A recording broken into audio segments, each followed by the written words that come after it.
വോട്ടെടുപ്പ് ദിവസം UDF സ്ഥാനാർത്ഥി TN പ്രതാപനെ തടയുകയും കയ്യേറ്റം ചെയ്യാൻ ശ്രമിക്കുകയും ചെയ്ത സംഭവത്തിൽ BJP പോളിംഗ് ഏജന്റിനെതിരെ അന്തിക്കാട് പോലീസ് കേസെടുത്തു.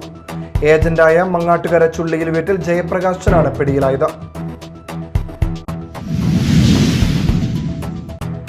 ചാലക്കുടിയിൽ വോട്ടെടുപ്പ് കഴിഞ്ഞപ്പോൾ ഇരുമുന്നണികളും പ്രതീക്ഷയിൽ. ഇരിങ്ങാലക്കുടയിൽ തെരഞ്ഞെടുപ്പുകളുടെ കണക്കുകൾ കൂട്ടിയും കുറച്ചും മുന്നണികളിലെ അണിയറകളും സജീവം. ചാലക്കുടി അടിപ്പാറ നിർമ്മാണത്തിന്റെ ഭാഗമായി ദേശീയപാതയിൽ ഗതാഗത തടസ്സം രൂക്ഷമാവുകയാണ്.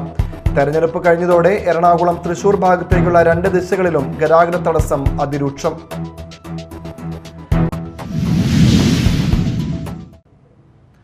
നമസ്കാരം, ന്യൂസ് റൗണ്ടപ്പിലേക്ക് സ്വാഗതം. വിശദമായ വാർത്തകളിലേക്ക് പോകാം.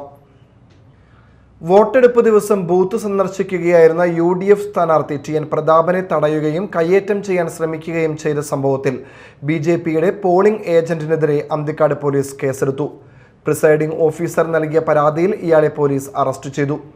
Kandassankadavu saint Mary's convent girls ഹൈസ്കൂളിലെ 205 നമ്പർ ബൂത്തിലെ ഏജന്റായ മാങ്ങാട്ടുകര ചുള്ളിയിൽ വീട്ടിൽ ജയപ്രകാശനാണ് പിടിയിലായത്.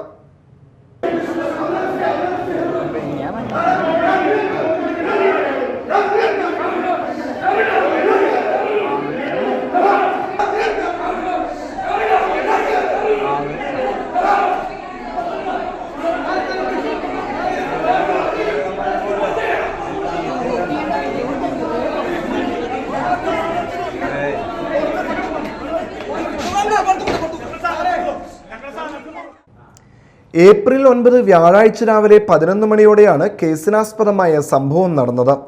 വോട്ടെടുപ്പ് പുരോഗതി വിലയിരുത്താൻ ബൂത്തിനകത്ത് പ്രവേശിച്ച സ്ഥാനാർത്ഥിയെ പ്രതി തടയുകയും ബഹളം വെച്ച് പോളിംഗ് തടസ്സപ്പെടുത്തുകയും ചെയ്തതായി പോലീസ് FIRൽ വ്യക്തമാക്കുന്നു.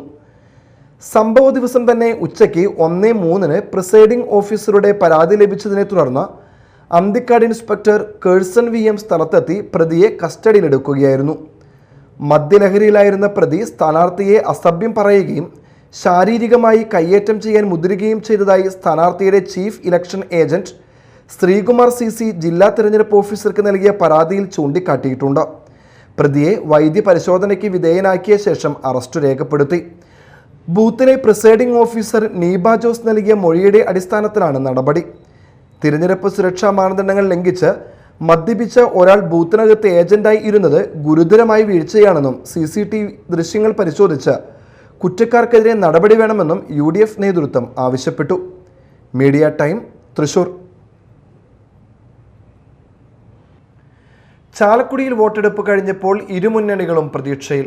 UDF സനീഷ് കുമാർ ജോസഫിന് വിജയം ഉറപ്പാണെന്ന വിശ്വാസത്തിലാണ്.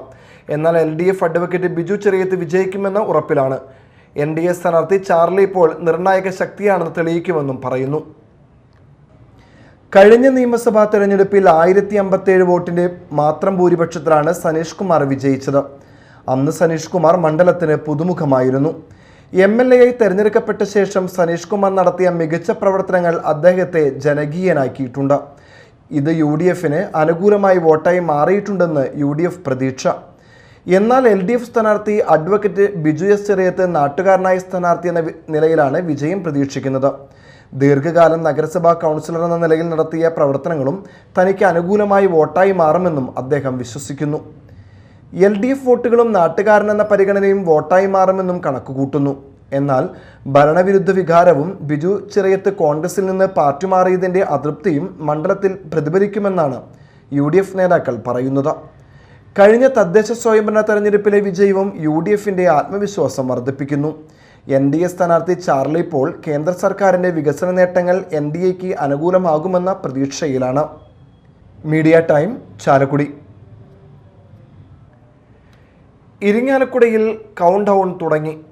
കഴിഞ്ഞകാല തെരഞ്ഞെടുപ്പുകളിലെ കണക്കുകൾ കൂട്ടിയും കുറച്ചും മുന്നണികളിലെ അണിയറകളും സജീവമാണ്. കണക്കുകൾ ചിലർക്ക് ആത്മവിശ്വാസവും ചിലർക്ക് ചങ്കിടിപ്പുമാണ്. വിജയം ഉറപ്പാണെന്ന ആത്മവിശ്വാസത്തിലാണ് സ്ഥാനാർത്ഥികൾ. കണക്കുകൾ കൂട്ടിയും കിഴിച്ചുമാണ് വിജയം തങ്ങൾക്കാണെന്ന് സ്ഥാനാർത്ഥികളും മുന്നണികളും ഉറപ്പിക്കുന്നത്. മുൻ തെരഞ്ഞെടുപ്പിലെ കണക്കുകളെ അടിസ്ഥാനമാക്കിയാണ് ഇത്തവണയും വിജയം കണക്കാക്കുന്നത്. കഴിഞ്ഞ 2 തവണ കൈവിട്ടുപോയ മണ്ഡലം തിരിച്ചുപിടിക്കാമെന്ന പ്രതീക്ഷയാണ് UDF സ്ഥാനാർത്ഥി അഡ്വക്കേറ്റ് തോമസ് ഉണ്ണിയാടനുള്ളത്. കഴിഞ്ഞ തവണത്തെ വിജയം ആവർത്തിക്കുമെന്ന പ്രതീക്ഷയാണ് ഇടതുമുന്നണി സ്ഥാനാർത്ഥി പ്രൊഫസർ ആർ ബിന്ദുവിനുള്ളത്. തൻ്റെ വ്യക്തിപ്രഭാവത്തിൽ വിജയം ഉറപ്പിക്കാമെന്നുള്ള പ്രതീക്ഷയിലാണ് BJP സ്ഥാനാർത്ഥി സന്തോഷ് ചെറാക്കുളം. 2021 നടന്ന നിയമസഭാ തെരഞ്ഞെടുപ്പിൽ 2,01,886 വോട്ടർമാരായിരുന്നു ഇരിങ്ങാലക്കുട നിയമസഭാ മണ്ഡലത്തിൽ ഉണ്ടായിരുന്നത്. അതിൽ 1,48,654 പേർ വോട്ടുകൾ രേഖപ്പെടുത്തി. അന്ന് വിജയിച്ച ഡോക്ടർ ആർ ബിന്ദുവിന് ലഭിച്ചത് 62,493 വോട്ടുകളാണ്. ഐക്യജനാധിപത്യ മുന്നണി സ്ഥാനാർത്ഥി തോമസ് ഉണ്ണിയാടന് ലഭിച്ചത് 56,544 വോട്ടുകളാണ്. BJP സ്ഥാനാർത്ഥി ജേക്കബ് തോമസിന് ലഭിച്ചത് 34,329 വോട്ടുകളും. ബിന്ദുവിൻ്റെ ഭൂരിപക്ഷം 5,949. എന്നാൽ 2024 നടന്ന ലോക്സഭാ തെരഞ്ഞെടുപ്പിൽ ഈ സ്ഥിതി മൊത്തം മാറുന്ന കാഴ്ചയാണ് കണ്ടത്. ഇരിങ്ങാലക്കുട നിയോജക മണ്ഡലത്തിൽ നിന്നും UDF സ്ഥാനാർത്ഥി K മുരളീധരന് 46,499 വോട്ടുകൾ ലഭിച്ചപ്പോൾ LDF സ്ഥാനാർത്ഥി VS സുനിൽകുമാറിന് നേടാനായത് 45,022 വോട്ടുകളാണ്. BJP സ്ഥാനാർത്ഥി സുരേഷ് ഗോപി 59,515 വോട്ടുകൾ നേടി ഒന്നാമതെത്തി. 13,016 വോട്ടുകളുടെ ഭൂരിപക്ഷമാണ് BJPക്ക് ലഭിച്ചത്. 2025 ഡിസംബറിൽ നടന്ന തദ്ദേശ സ്വയംഭരണ സ്ഥാപനങ്ങളിലേക്കുള്ള തെരഞ്ഞെടുപ്പിൽ വീണ്ടും കണക്കുകൾ മാറിമറിഞ്ഞു. ഇരിങ്ങാലക്കുട നിയോജക മണ്ഡല പരിധിയിൽ വരുന്ന പഞ്ചായത്തുകളിലും ഇരിങ്ങാലക്കുട നഗരസഭയിലും കൂടി ഇടതുപക്ഷ മുന്നണി 6,300 വോട്ടുകളുടെ മേൽക്കോയ്മ നേടി. കഴിഞ്ഞ 3 തവണത്തെ വോട്ടിംഗ് കണക്കുകൾ താരതമ്യം ചെയ്യുമ്പോൾ ഇരിങ്ങാലക്കുടയിൽ ആർക്കായിരിക്കും വിജയം എന്ന് പ്രവചിക്കുക എളുപ്പമല്ല. 3 മുന്നണികളും 50,000 മേൽ വോട്ടുകൾ പിടിക്കുമെന്ന അവകാശവാദമാണ് ഉന്നയിക്കുന്നത്. 4,000-നും 6,000-നും ഇടയിൽ വോട്ടുകളുടെ ഭൂരിപക്ഷമായിരിക്കും വിജയിക്കുന്ന ആർക്കായാലും ഉണ്ടാകുക.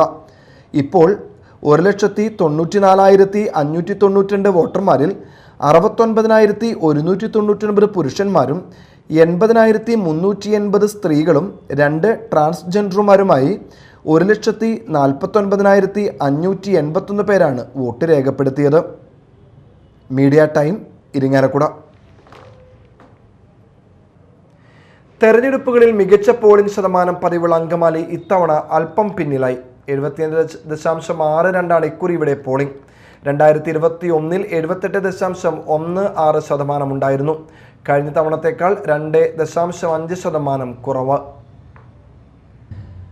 അങ്കമാലി മണ്ഡലത്തിലെ ഭൂരിഭാഗം ബൂത്തുകളിലും ശരാശരി 100-125 വോട്ടുകൾ വീതം കുറഞ്ഞെന്ന കണക്കുകൾ വ്യക്തമാക്കുന്നു. ഇത്തവണ 1,70,404 വോട്ടർമാരുണ്ടായിരുന്നതിൽ 1,28,853 പേരാണ് വോട്ട് ചെയ്യാനെത്തിയത്. 2021 1,78,015 1,39,131 പേർ വോട്ട് ചെയ്തു. പഠനത്തിനും ജോലിക്കുമായി വിദേശത്തുള്ള വോട്ടർമാർ അധികമുള്ള മണ്ഡലമാണ് അങ്കമാലി.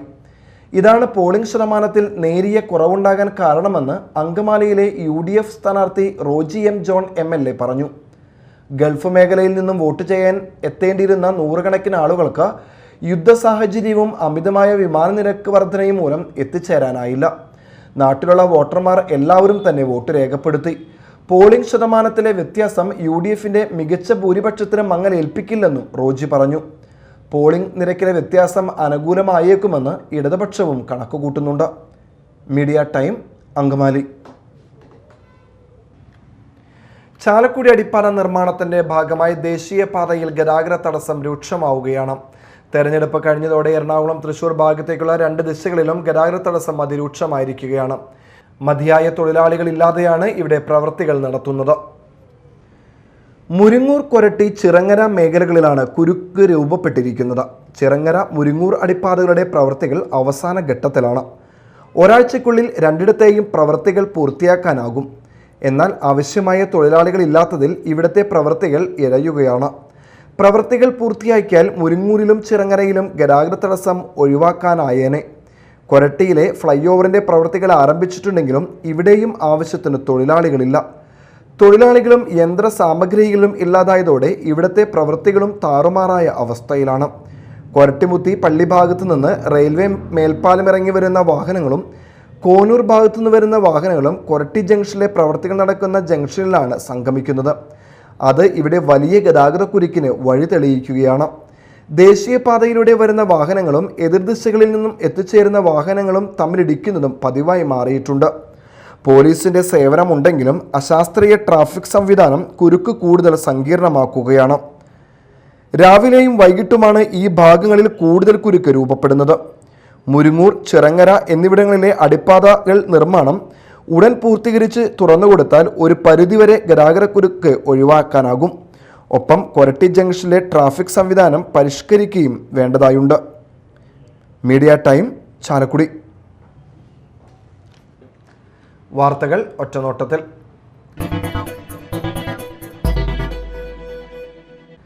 മാള കോട്ടമുറി പുന്നക്കപ്പറമ്പിൽ ക്ഷേത്രത്തിൽ റോബോട്ടിക് ആനയെ നടക്കിരുത്തുന്നു. പുന്നക്കപ്പറമ്പിൽ മഹാദേവന് നാമകരണം ചെയ്തിട്ടുള്ള ആനയെ പെറ്റ് ഇന്ത്യ എന്ന സന്നദ്ധ സംഘടനയാണ് നിർവഹണം ചെയ്തിരിക്കുന്നത്. ക്ഷേത്ര ചടങ്ങുകളിൽ കൂടുതൽ സുരക്ഷിതത്വം ഉണ്ടാകാൻ റോബോട്ടിക് ആന എന്ന ആശയത്തിന് കഴിയുമെന്ന് പിന്നണി പ്രവർത്തകർ മാളയിൽ വാർത്താ സമ്മേളനത്തിൽ പറഞ്ഞു. ഇന്ന് നമുക്കറിയാം, ഉത്സവങ്ങൾക്കും ആഘോഷങ്ങൾക്കുമൊക്കെ ആന ഉപയോഗിക്കുമ്പോൾ ഉണ്ടാകുന്ന ബുദ്ധിമുട്ടുകൾ, അപകടങ്ങൾ, അതിൽ ഉപരി നമ്മുടെ നിയമവകുപ്പുകളൊക്കെ തെറ്റിച്ചുകൊണ്ട് ആനയെ ഉപയോഗിക്കുന്നു. ഇതൊക്കെ ജനത്തിന് ഏറ്റവും അപകടകരമായ രീതിയിൽ പോയിക്കൊണ്ടിരിക്കുന്ന ഒരു കാലയളവാണ് നാം കണ്ടുകൊണ്ടിരിക്കുന്നത്. ഇതിനൊക്കെ വ്യത്യസ്തമായിട്ടാണ് റോബോട്ടിക് ആന എന്ന ആശയം ഓൾ ഇന്ത്യ തലത്തിൽ പെറ്റ ഇന്ത്യ എന്നൊരു സ്ഥാപനം നടപ്പിലാക്കിക്കൊണ്ടിരിക്കുന്നത്. ഈ സംവിധാനം കുറേ കൂടി വിപുലീകരിക്കുന്നതിനും അതോടൊപ്പം തന്നെ ഇതിൻ്റെ ആശയങ്ങൾ പൊതുജനങ്ങളിൽ എത്തിക്കുക എന്നുള്ളത് കൂടിയാണ് പുന്നക്കപ്പറമ്പിൽ കുടുംബക്ഷേത്രം ഈ പത്രസമ്മേളനം കൊണ്ട് ഉദ്ദേശിക്കുന്നത്. ഏപ്രിൽ 14 വൈകിട്ട് നടയിരുത്തൽ P K. Somanathan, P K. Parameswaran, P D. Dinesh, PR. Prakashan എന്നിവർ വാർത്താ സമ്മേളനത്തിൽ സംബന്ധിച്ചു. ഉത്സവ നാളുകളിൽ സ്ഥിരമായി കൊടുങ്ങല്ലൂർ നഗരത്തിൽ വൈദ്യുതി ബന്ധം വിച്ഛേദിച്ച് പൊതുജനത്തെയും വ്യാപാരികളെയും ബുദ്ധിമുട്ടിക്കുന്ന KSEBയുടെ നടപടിക്കെതിരെ കൊടുങ്ങല്ലൂർ മർച്ചന്റ് അസോസിയേഷൻ ശക്തമായി പ്രതിഷേധം പ്രകടിപ്പിച്ചു.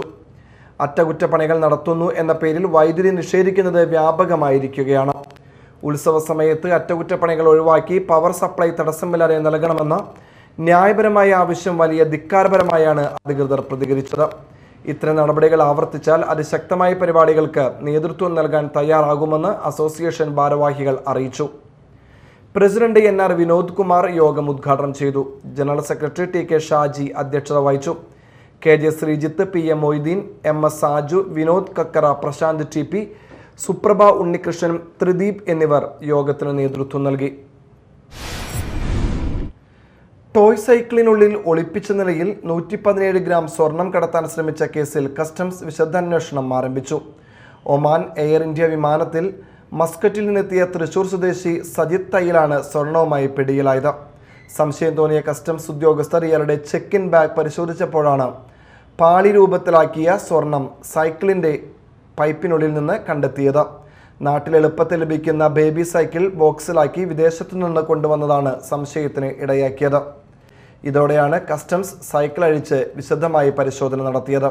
പരിശോധനയിൽ സൈക്കിളിൻ്റെ ഫ്രെയിമിലെ പൈപ്പിനുള്ളിൽ കുഴൽ രൂപത്തിലാക്കി ഒളിപ്പിച്ച നിലയിലാണ് സ്വർണ്ണപ്പാളി കണ്ടെത്തിയത്. 117 ഗ്രാം തൂക്കമുള്ള സ്വർണത്തിന് ഏകദേശം 17.81 ലക്ഷം രൂപ വില വരുമെന്ന് കസ്റ്റംസ് അധികൃതർ അറിയിച്ചു. സംഭവത്തിൽ സ്വർണം കസ്റ്റംസ് പിടിച്ചെടുത്തിട്ടുണ്ട്. യാത്രക്കാരനെ കസ്റ്റംസ് ചോദ്യം ചെയ്തു വരികയാണ്. Alpha palliative care Kodungallur link centre hospice കെട്ടിടം 3ാം ഘട്ടം നിർമ്മാണം ഉദ്ഘാടനം. ഫണ്ട് സ്വീകരിക്കലും രക്ഷാധികാരികളെ അവരോധിക്കലും നടന്നു. നിർമ്മാണം പുരോഗമിക്കുന്ന ഹോസ്പീസ് മന്ദിരത്തിൽ നടന്ന ചടങ്ങിൽ link centre president KA Khadeeja അധ്യക്ഷത വഹിച്ചു. PA മുഹമ്മദ് അലി പടിയത്ത് ഉദ്ഘാടനം ചെയ്തു. മുഹമ്മദ് സാദിഖ് കറുകപ്പാടത്ത്, മുഹമ്മദ് ബാബു, മുഹമ്മദ് സഗീർ എന്നിവരിൽ നിന്ന് കെട്ടിട നിർമ്മാണ ഫണ്ട് സെന്റർ ഭാരവാഹികൾ ഏറ്റുവാങ്ങി. എറിയാട് ഗ്രാമപഞ്ചായത്ത് പ്രസിഡന്റ് KP രാജൻ, മുഖ്യ രക്ഷാധികാരി ഹംസ അബ്ദുള്ള കൊണ്ടാമ്പുള്ളി, സുരേഷ് ശ്രീധരൻ എന്നിവർ അതിഥികളായി പങ്കെടുത്തു. ചാലക്കുടി പുഴയ്ക്ക് കുറുകെയുള്ള പഴയ പാലത്തിന്റെ അറ്റകുറ്റപ്പണികൾ വൈകാൻ സാധ്യത. കഴിഞ്ഞ ദിവസം മുതൽ പ്രവൃത്തികൾ ആരംഭിക്കുമെന്നായിരുന്നു നേരത്തെ അറിയിച്ചിരുന്നത്.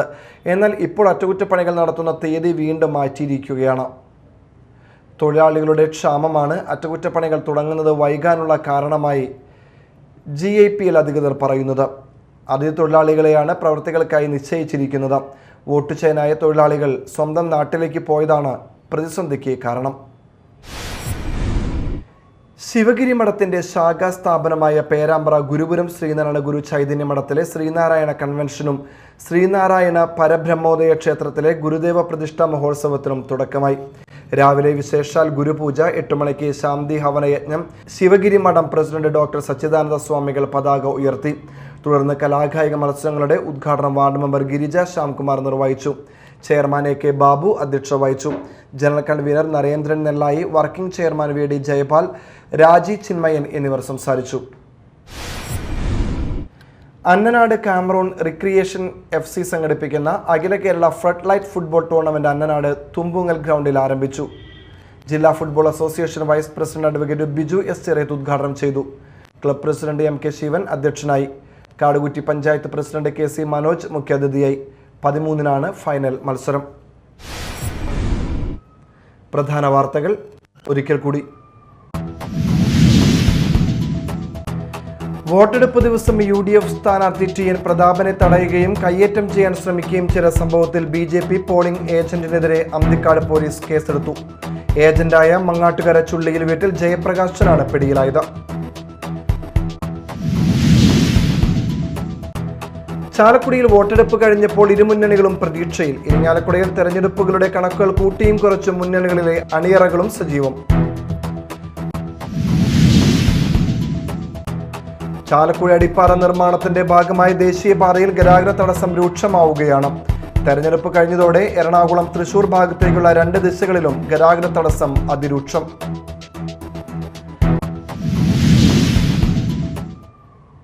ഇതോടെ ന്യൂസ് റൗണ്ടപ്പ് സമാപിച്ചു. നമസ്കാരം.